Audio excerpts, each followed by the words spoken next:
He ran one of the most feared crime families on the entire eastern seaboard. Judges sat in his pocket, politicians dined at his table, and rivals rested in concrete beneath highway overpasses. Dominic Ferrara had never once flinched in the face of danger. But if this story touched your heart, hit that subscribe button right now and join the Table No 6 family and drop your country's name down in the comments below, because we want to know exactly where in this world our amazing viewers are watching from. But on a Tuesday afternoon, inside a quiet Italian restaurant in South Philadelphia, a waitress with ink-stained fingers and a paper coffee cup reached into her apron and pulled out something that brought the most powerful man in 3 states to his knees. What she knew about his son had been buried for 11 years, and it was going to destroy everything.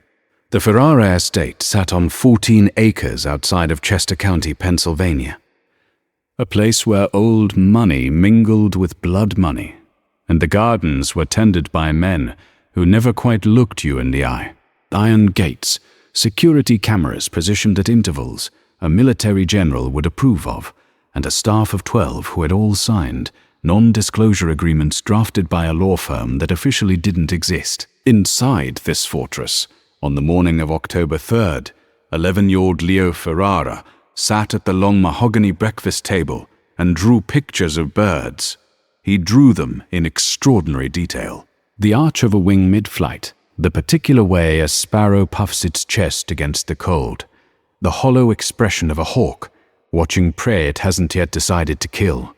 His sketchbooks filled bookshelves. His tutors, 3 of them, each sworn to discretion, said he was the most gifted student they'd ever instructed. His reading comprehension tested at a college sophomore level. His mathematics were flawless. His memory was, by every professional account they were permitted to give, extraordinary. Leo Ferrara had never heard a single sound in his 11 years of life.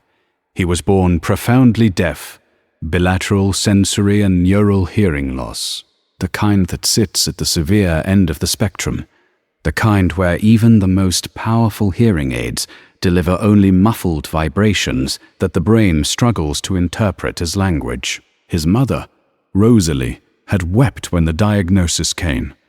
His father, Dominic, had said nothing at all. He had simply stood in the hallway of Pennsylvania Hospital, gripping his hat in both hands, staring at the floor tiles until a nurse asked if he needed to sit down. He did not sit down. Dominic Ferrara never sat down when the world was trying to knock him over. Rosalie died 3 years later, a stroke, the official cause said, brought on by an undiagnosed aneurysm. She was 31 years old. At her funeral, Father Brendan McCarthy, the family's personal priest from St. Anani's in South Philly, said she had been a woman of extraordinary grace. Dominic stood at the graveside in a black coat that cost more than most men earned in a month, and he held Leo's small hand, and Leo looked up at him with wide brown eyes that understood nothing and everything at the same time. After that, Dominic Ferrara loved his son with a ferocity that bordered on madness. He hired the best specialists money could acquire quietly, not the flashy NT surgeons at Jefferson or Penn Medicine. Those practices kept records, had residents who gossiped, had students who blogged. No, Dominic used private consultants, men and women who were paid enough to forget they'd ever been in a room with the Ferrara family. He flew a renowned cochlear implant specialist named Dr. Stuart Hole from a private practice in Scottsdale, Arizona. Twice a year, Dr. Holt would examine Leo, adjust the family's understanding of the options, collect a retainer that required no invoice, and leave. The answer was always the same: stained. Leo was not a suitable cochlear implant candidate. The specific anatomy of his cochlear hole, explained carefully, presented complications that made surgical intervention high risk without proportionate reward. The family accepted this. They accepted it because Hole had credentials that filled an entire wall, because his voice carried the calm authority of a man who had operated on the inner ears of Fortune 500 executives. Because nobody in the Ferraro organization, not Tony Barron, the underboss, not Angelo Cresby, Dominic's driver and closest confidant, not even the family's lawyer, a man named Gerald Fisk, who had degrees from Georgetown and Penn, had any reason to question a physician of that caliber. Nobody questioned it because nobody had access to what was really in Leo's medical file. And so Leo drew birds, and he learned to sign with his tutors. And he watched his father's face the way a navigator watches the stars, with total dependence, interpreting everything from the small movements, the tightening jaw, the way the eyes softened when Dominic thought. No one was looking. Once, when Leo was 7, he had pressed his small hand flat against the parlor wall while Angelo played a record in the hallway. Old Sinatra, the kind of song that lived in the bones of every man in that house. Leo stood there for 4 minutes, feeling the vibration travel through the plaster and into his palm. When Angelo noticed and moved to stop the music, Dominic said quietly, "Leave it." And the 2 grown men stood in silence while a small deaf boy felt Frank Sinatra move through a wall. That was the kind of man Dominic Ferrara was beneath all of it. On November 14th, Dominic had a lunch meeting at Caruso's, a small restaurant on Pacoonk Avenue that had been operating in the same family since 1971. It was a Tuesday, which was important. Tuesdays at Caruso's were slow. Tuesdays meant fewer civilians in the dining room, fewer chances for photographs, fewer opportunities for the kind of public incident the Detective Roy Castle from the FBI's Organized Crime Task Force would have found professionally satisfying. Dominic arrived at 12:15, with Angelo driving and 2 other men following in a second car. The meeting was with Paul Crosanti. Big Paul, 63 years old, boss of the Crosanti family out of South Jersey, a man who had the physical presence of a retired longshoreman and the negotiating instincts of a shark that had once been a corporate attorney. They were there to discuss territory, specifically the stretch of port operations between Wilmington and Marcus Hook, which had become contested in ways that were straining everyone's resources. Dominic had left Laleo, at home with his tutors and a promise communicated in the fluid, expressive sign language they shared together, that he would be back before dinner. Leo had signed back, "Bring me something." It was a game they had. Dominic always brought him something, a drawing pencil from a particular shop, a small carved wooden thing from a market, once an actual live sparrow in a ventilated box that Leo had stared at for a full minute before releasing it through his bedroom window. He would not be back before dinner. The meeting was about to become something else entirely. They were seated in the private back room at Caruso's, a space with burgundy wallpaper and a painting of the Bay of Naples that nobody had looked at in 15 years. When the waitress arrived, she was not the usual girl. Rosa, who normally worked the back room on Tuesdays, had called in sick that morning. The replacement was a woman in her early 30s, dark-haired, wearing the standard black apron over a white shirt that was slightly too large at the shoulders. She moved with the efficiency of someone who had been waiting tables for a long time, not the nervous, over-attentiveness of a new employee. She introduced herself without ceremony. "Claire, I'll be taking care of you today." She took the drink orders, sparkling water for Dominic, red wine for Big Paul, coffee all around for the others, and left. Big Paul looked across the table and said in the low register he used for business. She knew. Angelo shrugged. "Process out sick." "She's got an interesting face," Big Paul said. It wasn't a comment with an edge to it. It was the observation of a man who had spent decades reading rooms. Dominic wasn't listening. He was reading a message on his phone. Something from Leo's primary tutor, a man named David Marsh, who reported that Leo had finished 3 weeks of mathematics curriculum in a single morning and had then asked in sign whether birds could dream. Dominic looked at the message for a moment. Then he put his phone away and focused on the meeting. He would think about that message later. He would think about it in the context of everything that was about to happen and wonder if Leo had already known somehow through whatever heightened awareness a child develops when one sense is absent and all the others compensate, that the day was going to turn into something that could not be undone. The lunch went normally for 45 minutes. The port territory was discussed. Positions were staked.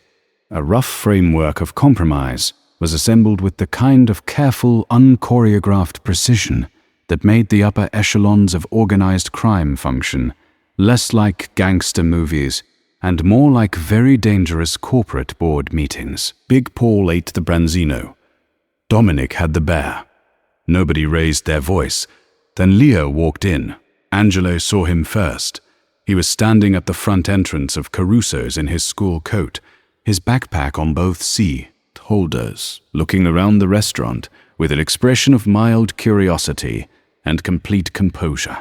He had his father's dark eyes and his mother's careful stillness. Angela was on his feet and asked before anyone else processed it.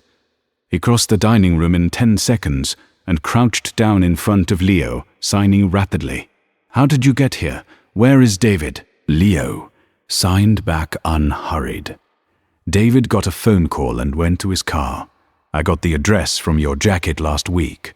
I took the bus." Angelo closed his eyes briefly. He had left a business card for Caruso's in his jacket pocket 3 weeks ago. Leo had seen it and memorized it. Of course he had. He signed. "Your father is in a meeting." Leo signed. "I know. I'll wait." There was no arguing with this. Angelo knew it. He brought Leo to a small table at the edge of the main dining room near the window, where he could be watched from the hallway that led to the private room.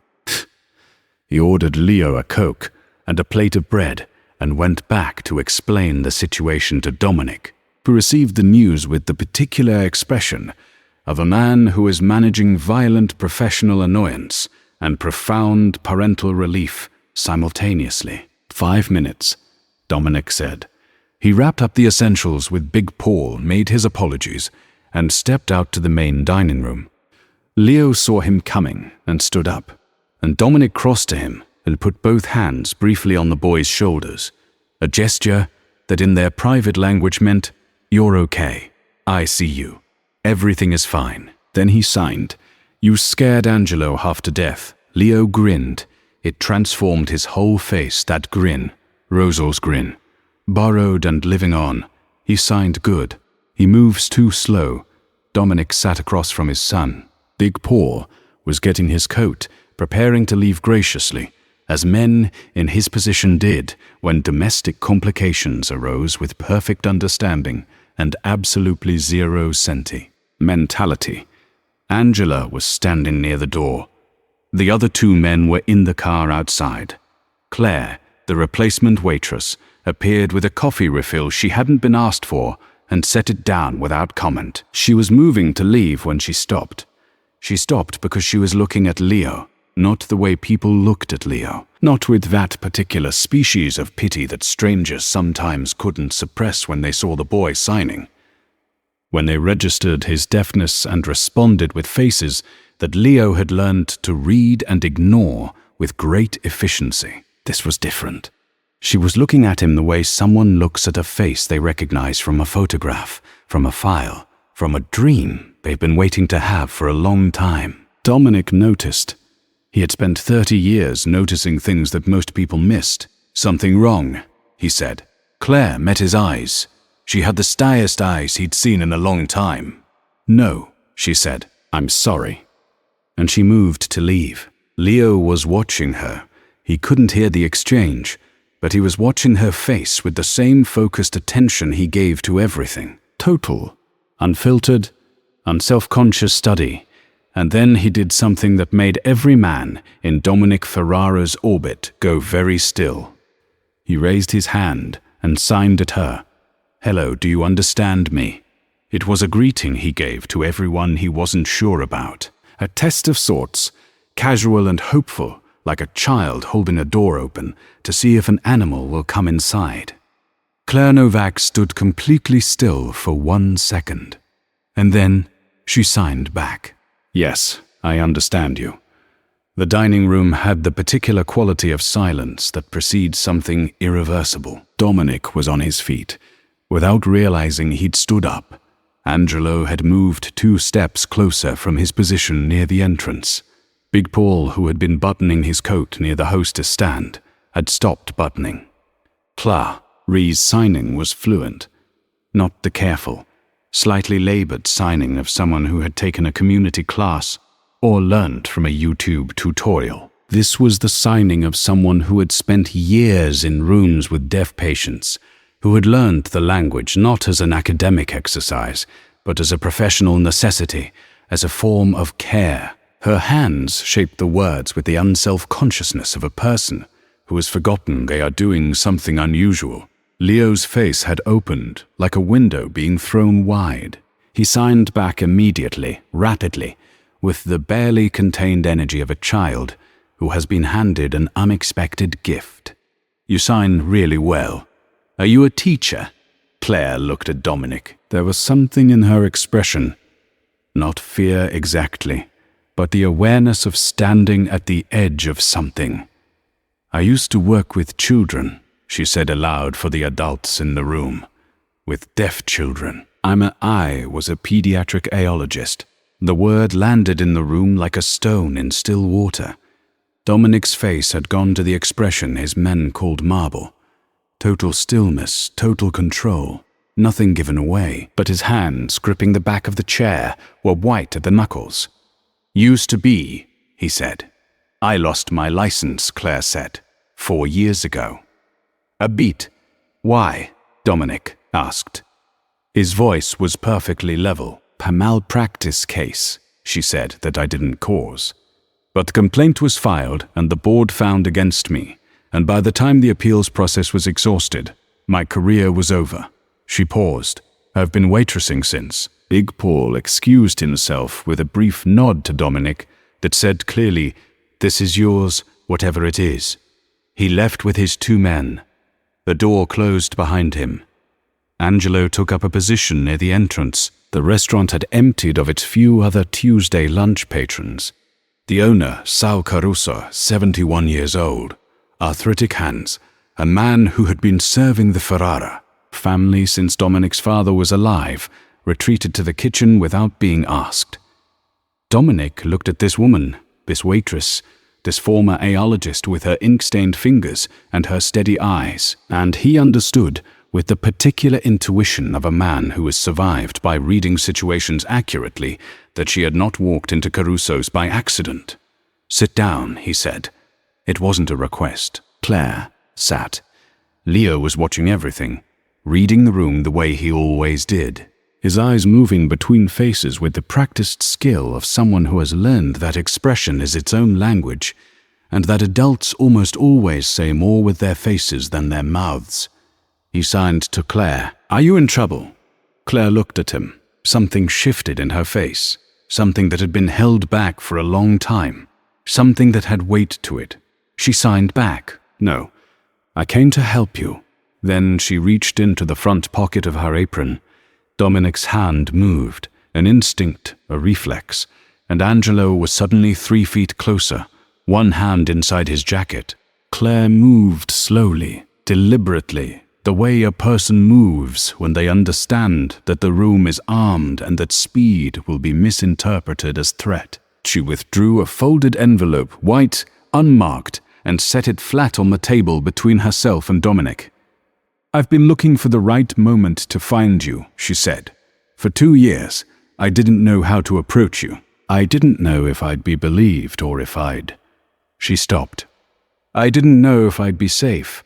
Dominic looked at the envelope. He did not touch it. What's in there? He said. Leo's real medical records, she said. The ones Dr. Stuart Holt has been hiding from you for 11 years. The silence in Caruso's back hallway was the kind that fills a room when something ordinary becomes catastrophic.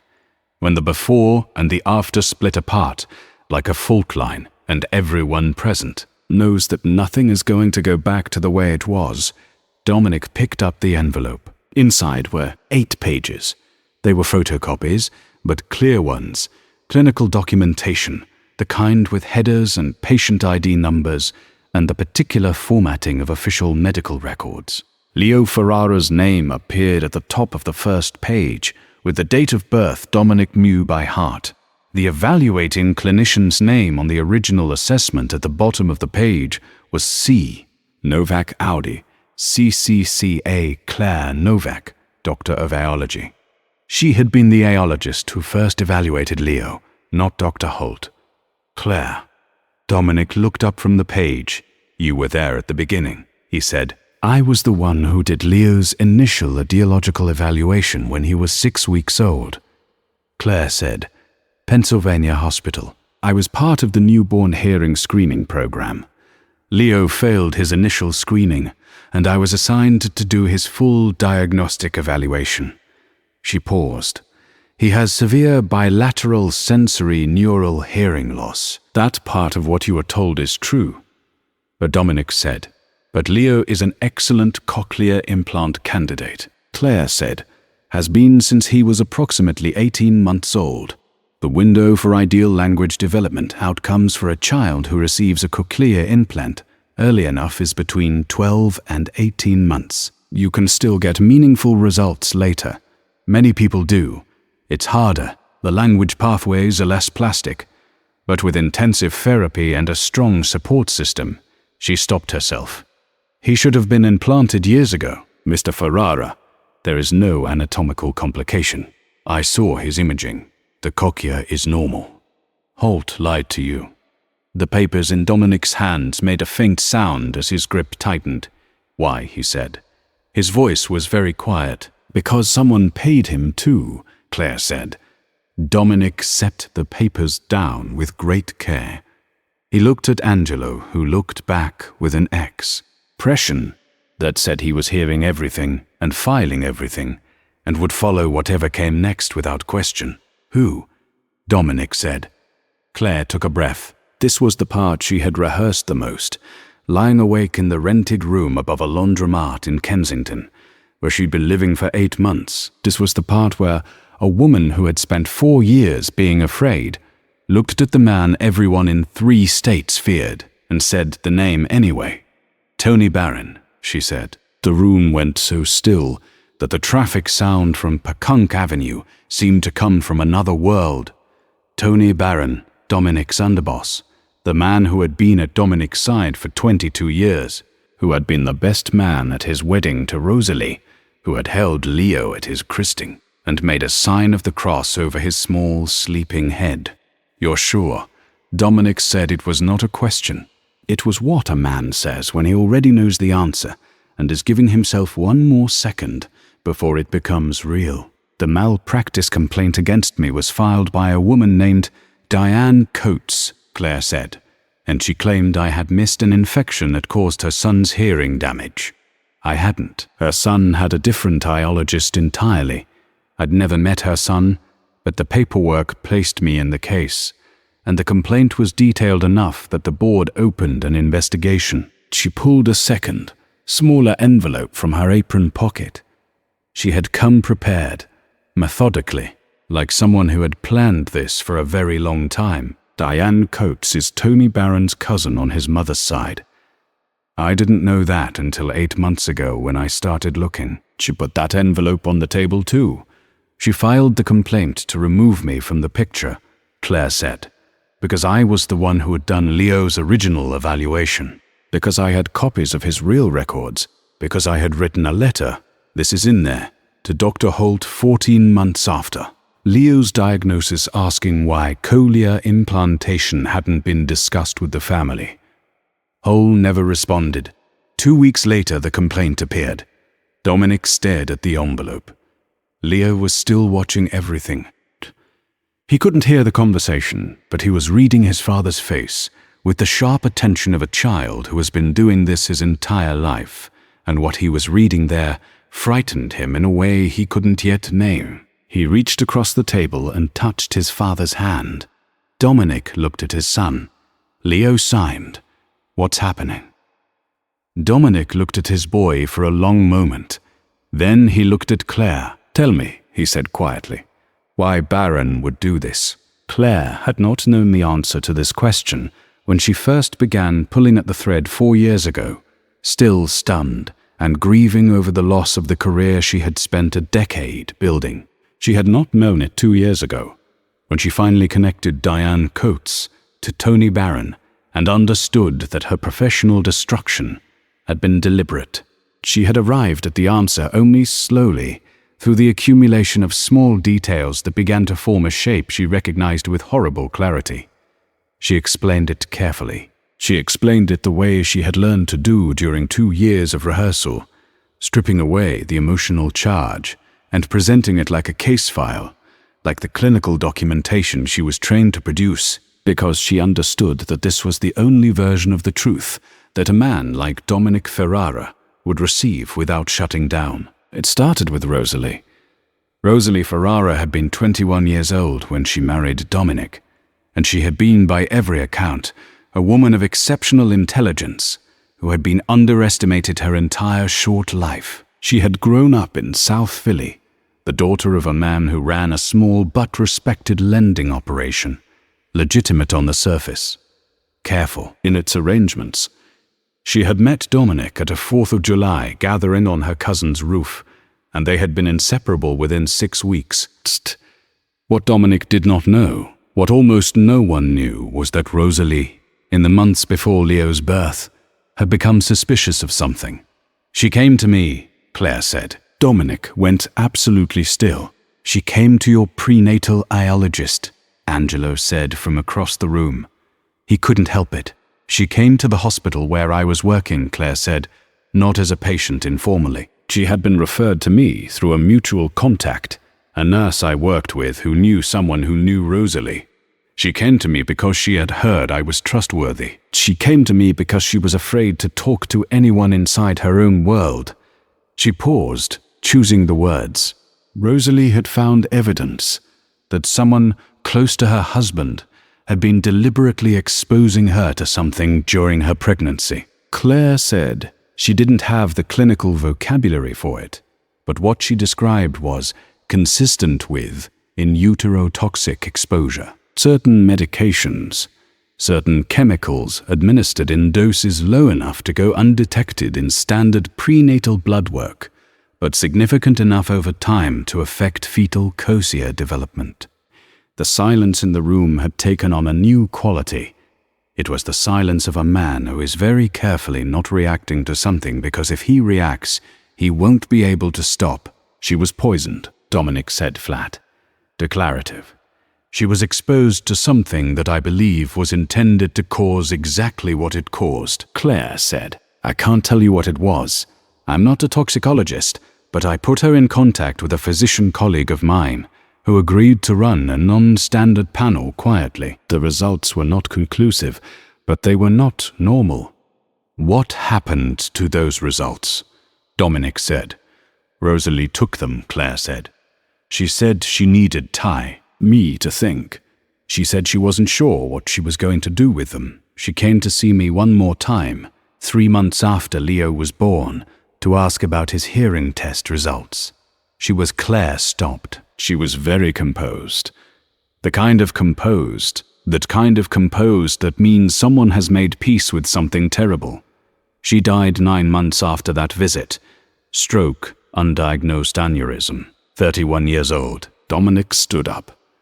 He walked to the other side of the room and stood with his back to everyone for a moment, looking at the painting of the Bay of Naples that nobody had looked at in 15 years. His hands were clasped behind his back.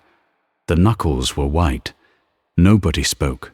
When he turned around, his face had gone back to marble, but his eyes were different. The eyes were the eyes of a man standing inside a grief he had never fully allowed himself to feel because he had a son to protect and an empire to run, and emotions were a luxury he had convinced himself he could not afford. "Why, Baron?" he said.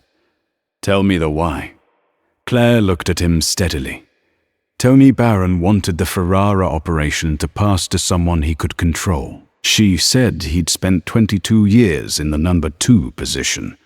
He wasn't interested in waiting. Dominic Ferrara's son was his path, if that son was compromised, dependent isolated from the world by a disability that had been engineered and then managed. A deaf boy, who would one day inherit an empire, would need someone to translate the world for him. Baron intended to be that person. She paused. He needed Leo to never hear, she said. Not because of cruelty, but because of strategy. A deaf Ferrara heir was leverage. An heir who received a cochlear implant, who could hear, who could engage with the world directly without interpretation or intermediary. That heir was a threat to Baron's long game. Dominic sat back down very slowly. Leo was watching his father's face. Something had changed in the room that he could feel in the same way he felt music through walls. A vibration beneath the surface, something fundamental and load-bearing shifting. He reached out and touched his father's arm. Dominic looked at his son. He looked at him for a long time. Then he looked at Claire Novak. "Can he still get the implant?" he said. His voice, for the first time in the conversation, had something underneath it, something breakable. "He's 11, Claire said. "The ideal window has passed, but outcomes at this age with the right surgical team and intensive post-implant therapy can still be meaningful. He won't wake up from surgery hearing the way you do. It's not a cure, and it's not a miracle. It's a process, and it's hard work, and it will take time." But yes, she met his eyes.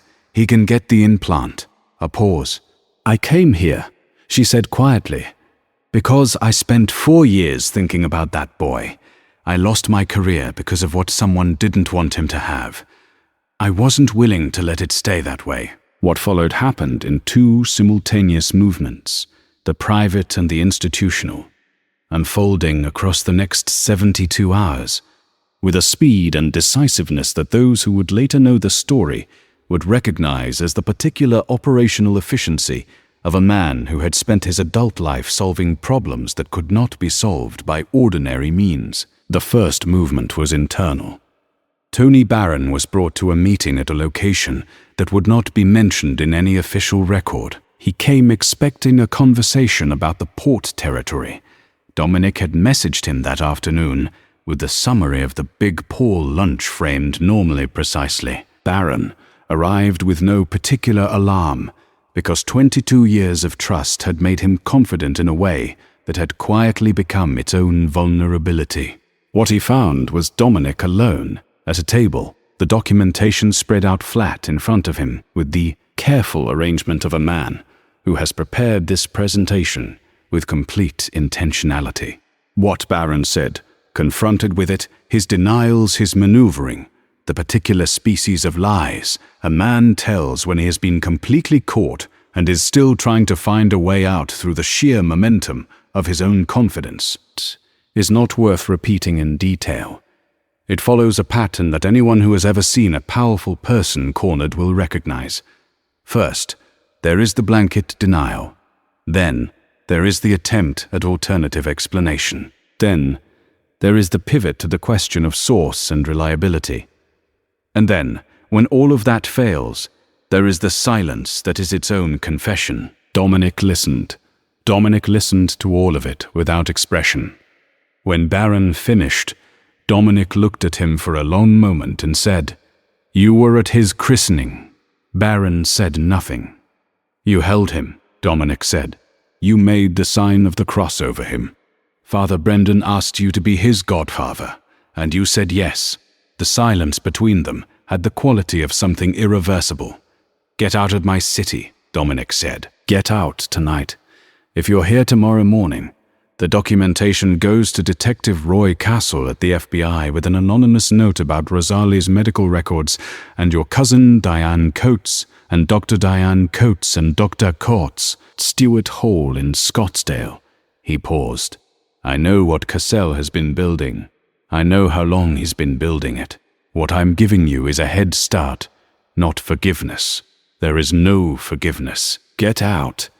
Tony Barron, who had spent 22 years in the number 2 position of one of the most powerful criminal organizations on the eastern seaboard, left Philadelphia that night with a single bag. He was in Miami by morning. He never came back, The second movement was for Leo. Dominic called David Marsh, the tutor, and told him the situation in broad outline without the organizational details. Oh, stunningly, what was medically relevant? He asked Marsh, who had a network of contacts in the educational and medical support community for deaf children, to help identify the best available surgical team in the Northeast. Marsh gave him 3 names within 6 hours.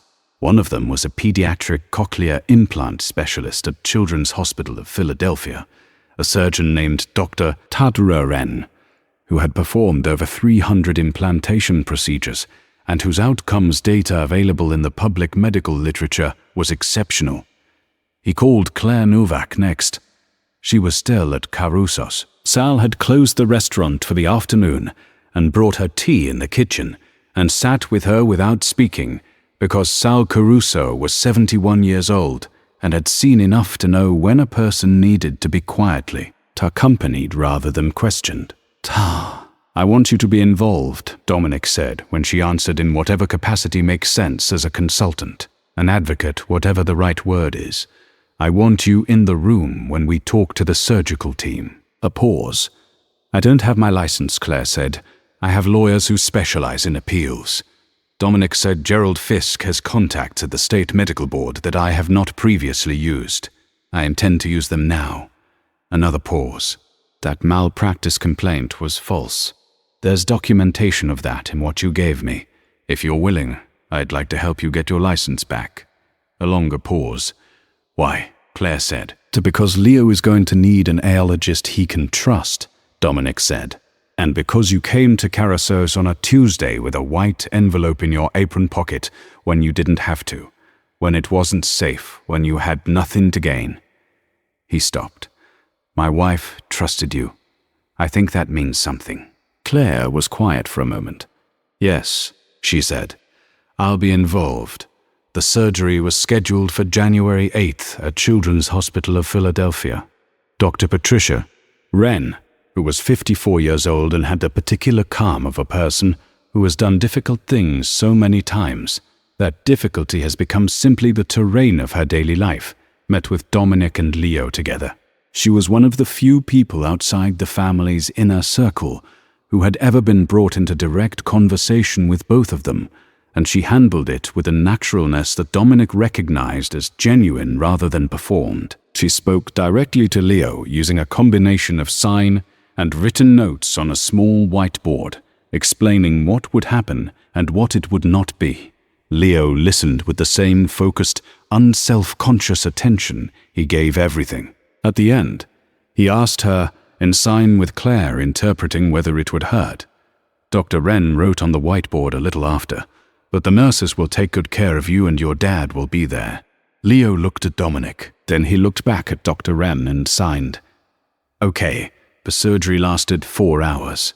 Dominic sat in the waiting room the entire time with Angelo beside him, and Claire on the other side, the 3 of them barely speaking. Father Brendan came and sat for an hour in the middle, saying a rosary quietly, and Dominic, who had not prayed in 20 years, did not stop him. When Dr. Wren came out, she was smiling in the restrained professional way that experienced surgeons smile when things have gone exactly as hoped.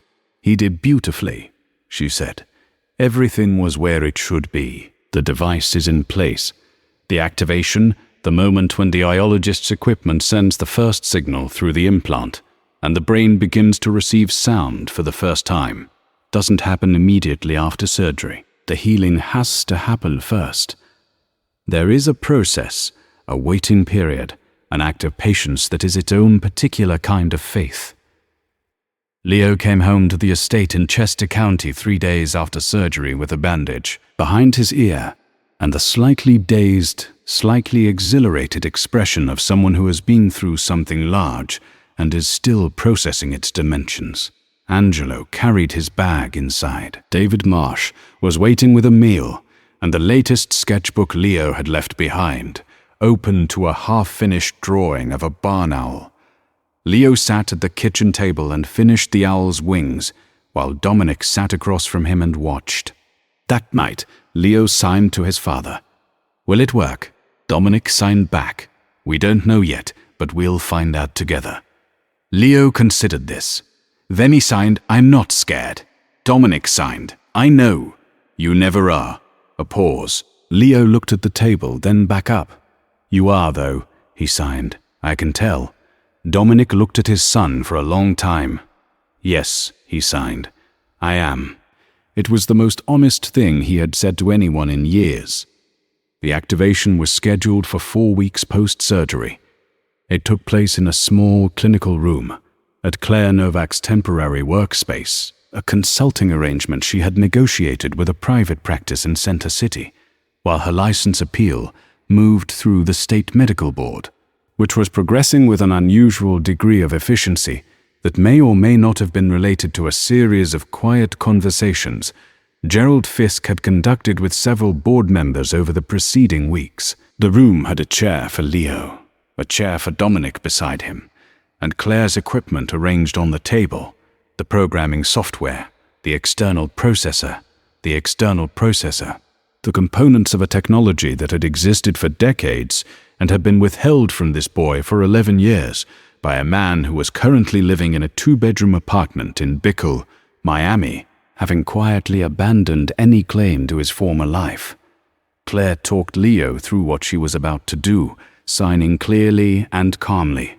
She explained that the first sounds might be strange, overwhelming enough, like he might imagine, that brains accustomed to silence have to learn to interpret sound the way a person has to learn to interpret a new language, and that the process would take time and work and patience.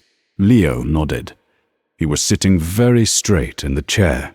He had drawn a picture that morning of a bird in mid-song, its beak open, its throat working, a bird making a sound Leo had never heard, and he had left it folded in his jacket pocket. Dominic knew it was there. Leo had shown him before they left the house. Claire made the final adjustments. She looked at Leo and signed, ready. Leo signed, ready. She activated the device. What happened in the next 60 seconds was something that Dominic Ferrara would spend the rest of his life trying and failing to describe to anyone who hadn't been in the room. He would attempt it once for Father Brendan late on a winter evening at St. Anani's, sitting in a back pew, not quite praying, but not quite not praying either. And he would get as far as his face changed before something in his throat closed, and he had to stop. The sounds initially were too much. Claire had prepared for this.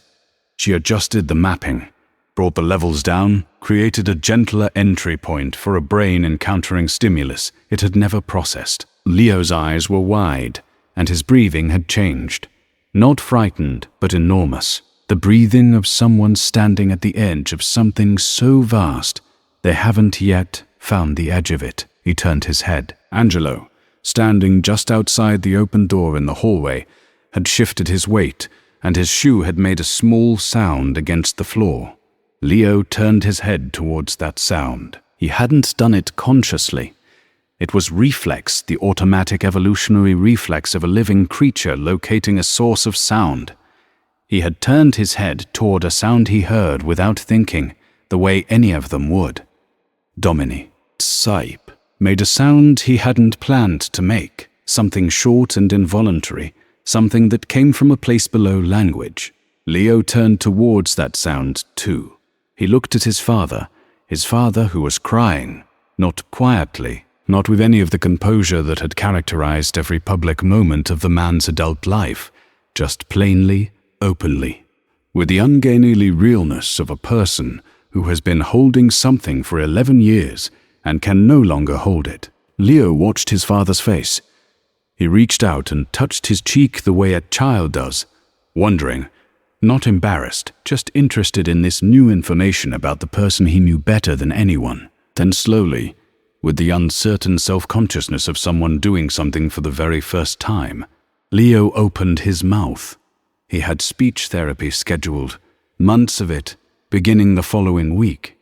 He knew, Claire had explained it in their consultations, that speaking would be its own long process, that his voice would need training and time and enormous patience, that this was not a movie where someone hears, for the first time and immediately speaks in perfect sentences. What came out of his mouth was not a word. It was a sound, vowel adjacent, the kind of first vocal experiment that a child makes before language has given it form. It was imprecise and uncertain and completely extraordinary. Dominic gripped his son's hand. Leo made the sound again. He was listening to himself. His face was doing something it had never done before. The specific odd expression of a person hearing their own voice for the first time, discovering that they are not silent inside. Claire, who had activated hundreds of cochlear implants in her career, and who had thought she was fully prepared for the emotional dimensions of this particular activation, was pressing her hand flat against her mouth and not quite managing the professional compile. Sure, she had intended to maintain. Angelo in the hallway had turned to face the wall. Leo looked at Claire. He looked at his father. He looked around the room as though he was seeing it for the first time, which in a sense he was. It was the same room, but it was a room with sound in it, now with dimensionality, with the hum of the building's climate system and the faint traffic outside and the breathing of the people around him. He looked at his father for a long time. Then he raised his hands and signed, because this was still the language he knew, the language his hands had been speaking since before he could remember, the language that had been the whole world between them for 11 years. He signed, "I can hear you." Dominic signed back, hands not entirely steady. "I know." Leo signed, "I could hear you before too, just differently." Dominic looked at his son. Leo signed, "It's okay, Dad. I'm the same." Dominic Ferrara, who had built an empire on the principle that he was harder and colder and more controlled than every other man in the room, who had never once in 30 years shown weakness in front of anyone who was not Rosalie, pulled his 11-year-old son into his arms and held on. Leo held on back with the particular fierceness of a child who has never once doubted that he was loved, but who is nonetheless glad to be held. The license appeal for Claire Novak was resolved 14 weeks later in her favor. The state medical board's finding cited newly discovered evidence that the original malpractice complaint had been filed by a party with a demonstrated conflict of interest and no legitimate standing. Her full AIological certification was restored. She accepted a position at Children's Hospital of Philadelphia, where Dr. Patricia Wren had quietly advocated for her working specifically with pediatric cochlear implant patients and their families. Dr. Stuart Hull in Scottsdale, receive ed. Approximately 3 weeks after the activation, a brief unannounced visit from 2 men he had never met before. Number violence occurred. What occurred was a conversation and the handing over of a document and an explanation of exactly what would happen if any variation of the fabricated medical record he had been providing the Ferrara family ever surfaced anywhere again. Hull retired from private practice shortly afterward, citing personal health concerns. Detective Roy Cassell of the FBI's Organized Crime Task Force continued his investigation of the Ferrara organization. It continued to be, as it had been for the preceding 8 years, a thorough and professionally conducted investigation that had not yet produced charges. These things take time. Leo Ferrara began intensive speech therapy in February. By March, he could identify environmental sounds with remarkable consistency. By April, his speech therapist, a woman named Barbara Oy, who had been working with pediatric hearing patients for 27 years, told Dominic privately that Leo was one of the most motivated patients she had ever worked with. "He practices constantly," she said. "He records himself and plays it back, and then tries again. He's completely unintimidated by the difficulty of it. That's his mother in him," Dominic said. He still signed with Leo at home. He intended to always sign with Leo at home. The language they had built together over 11 years, the private, complete, elaborated system of communication that had been their whole relationship, was not something he had any interest in trading in. It was theirs. It would always be theirs. On an evening in May, Leo came to find Dominic in the study, where Dominic was sitting at his desk, reading something that required attention. Leo didn't knock. He never knocked. He couldn't hear his own knocks. But Dominic always knew he was there, the way you always know when someone, no, who truly matters to you, has walked into a room. Leo sat across from his father. He had his sketchbook open. He turned it slowly and held it up to show Dominic the page. It was a drawing of a woman with dark hair and steady, calm eyes, standing at a restaurant table with a white envelope held gently in her hand. The likeness was unmistakable. Below it, in Leo's careful and still developing handwriting, because he was also learning to speak on paper now, learning to translate everything living inside him into the written form of a language he was only just beginning to truly hear. He had written 3 words: "She saved me." Dominic looked at that drawing for a long, quiet time. Then he looked at his son. "She saved us both," he said. Leo heard it. He heard every single word, and his face showed it, the slight adjustment, the soft intake of breath, the quiet recognition that was still new enough to be completely visible on his face, even now, the awareness of sound as a gift rather than something given. He nodded. "And if this moment moved you the way it moved us, please subscribe to Table No 6 right now, and tell us in the comments which country you are watching from tonight, because our family is growing all around this beautiful world."